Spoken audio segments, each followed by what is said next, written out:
2 bébés ont été mis au monde courant le jumelage. Le projet a accouché de 2 bébés. Et j'ai l'honneur de vous les présenter et vous retenir peut-être un quart d'heure de retard par rapport au déjeuner. Le premier, c'est un prototype d'une base de données intégrée pour la surveillance épidémiologique.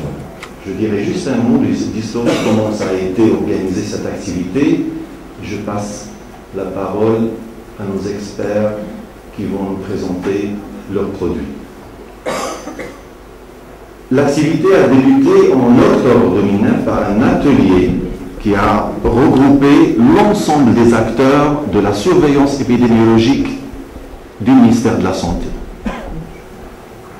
À l'issue de cet atelier, il a été recommandé de constituer un groupe de travail épidémiologique qui va réfléchir sur une évaluation et une amélioration du système de surveillance existant.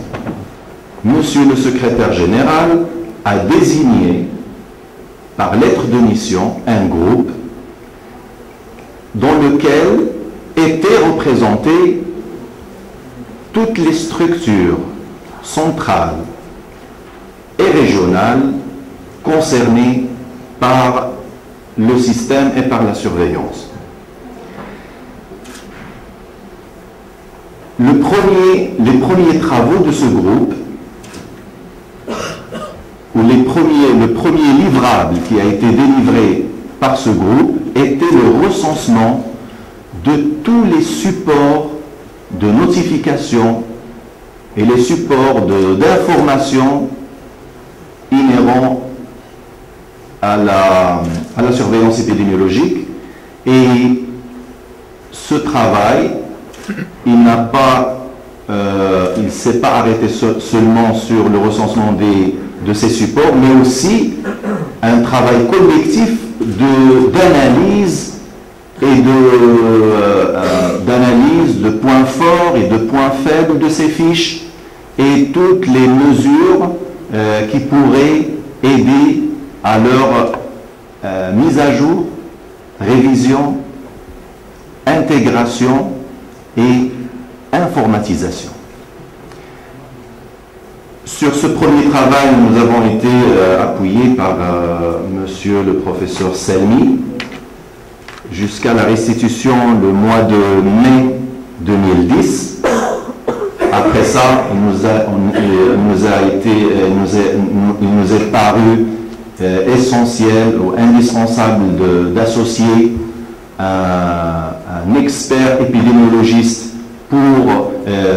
qui a déjà travaillé sur l'évaluation des systèmes de surveillance en Europe et qui était capable de mettre à notre disposition un outil, un guide et une méthode qui a permis au groupe de travail par maladie de passer de la fiche existante à une fiche révisée, mise à jour et prête et adaptée à l'informatisation. Notre expert qui nous a accompagnés sur ce process était Dr Majid Erida de l'Institut de veille sanitaire. Et sans tarder, je passe tout de suite la parole à nos deux experts informaticiens pour nous présenter cette base de données, cette ébauche, ce premier prototype de la base de données qui va être complété par la suite par les équipes qui ont été mises en place pour le faire. Donc, il y avait et les experts, et les groupes épidémiologie, et le groupe des informaticiens qui ont fait ce travail. Merci, Patrick. Intervenu sur toute la partie composante système d'information, que ce soit au démarrage du jumelage pour la rédaction d'un cahier des charges,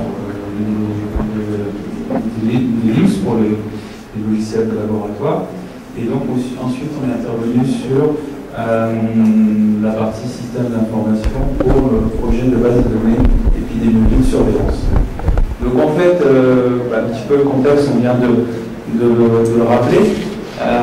Donc en fait, il y a eu tout un travail, tout un travail sur la collecte de l'ensemble des fiches des fiches de remontée des maladies.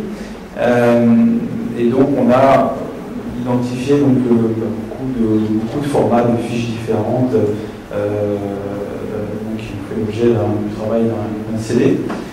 Et donc en fait l'objectif était de pouvoir concevoir une application qui permettrait par la suite de collecter l'ensemble de ces informations pour qu'ensuite on puisse restituer ces informations ou pouvoir restituer les informations aux épidémiologistes pour que eux ensuite fassent leur traitement, l'exploitation de données et qu'ils puissent faire leur métier de surveillance. Donc en fait, aussi un petit peu par rapport au contexte du jumelage, les formations des épidémiologistes étaient en cours. Nous, on devait préparer le système d'information, donc pas forcément évident d'avoir un cahier des charges précis, puisqu'en fait les gens étaient en cours de formation. Donc on a essayé de concevoir un outil qui permettrait de collecter l'information et qui permettrait aussi de commencer à mettre le pied à l'étrier à l'équipe informatique en matière d'outils de développement, d'outils de saisie d'information, d'outils de traitement de l'information et d'outils de restitution de l'information. Donc pour qu'ensuite, par un processus continu d'amélioration, l'application continue à vivre et puis on ait des compétences au sein de l'agence pour mettre en place tous ces outils et développer continuer à développer ces outils pour les épidémiologistes.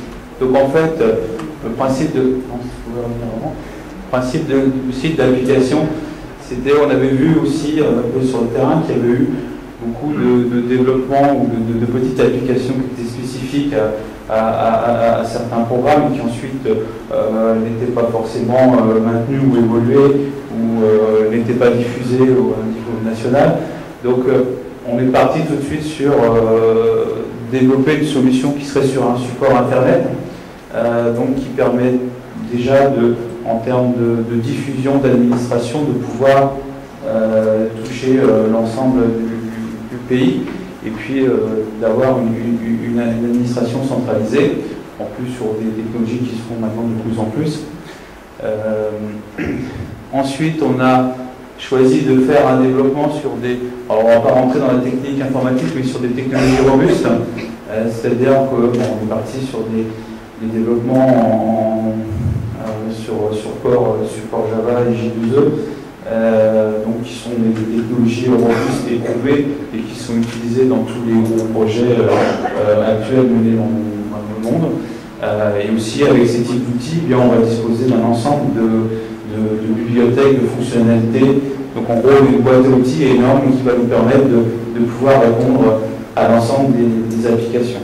Donc en fait, et ensuite on est parti sur l'idée de faire un moteur d'application paramétrable, de ne pas partir sur un programme bien spécifique et faire une application spécifique à ce programme, mais d'essayer de concevoir une application qui permettrait ensuite, par ce moteur d'application paramétrable, de pouvoir se dupliquer ensuite, j'ai envie de dire presque à l'infini, en fonction de chaque programme et de chaque étude qui pourront être faites par les épidémiologistes. Donc en gros, faire une base de collecte de saisie pour ensuite pouvoir retravailler dans d'autres bases spécifiques à des métiers, et donc aussi de former à des outils de reporting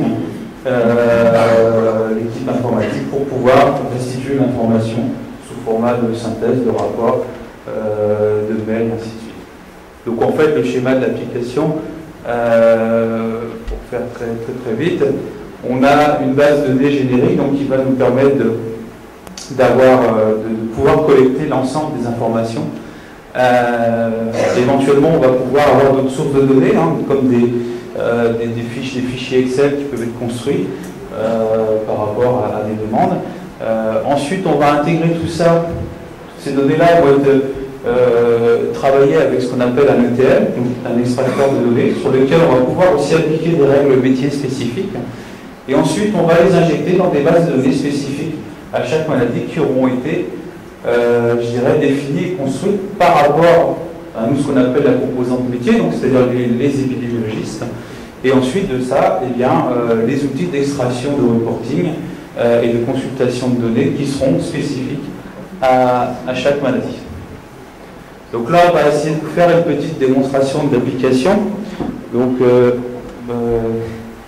on a toujours un peu l'effet des mots, donc j'espère que là, on n'aura pas ce problème-là. Donc en fait, sans trop rentrer dans le détail, bon, pardon pour les couleurs, mais en fait, on va avoir, chaque user va pouvoir se connecter et rentrer au niveau de l'application. Donc là, c'est pareil, il faut être un peu... Donc en fait, ici, on va avoir plusieurs types de maladies qui sont renseignées au niveau de l'application. Donc là, on est sur, par exemple, la fiche tuberculose.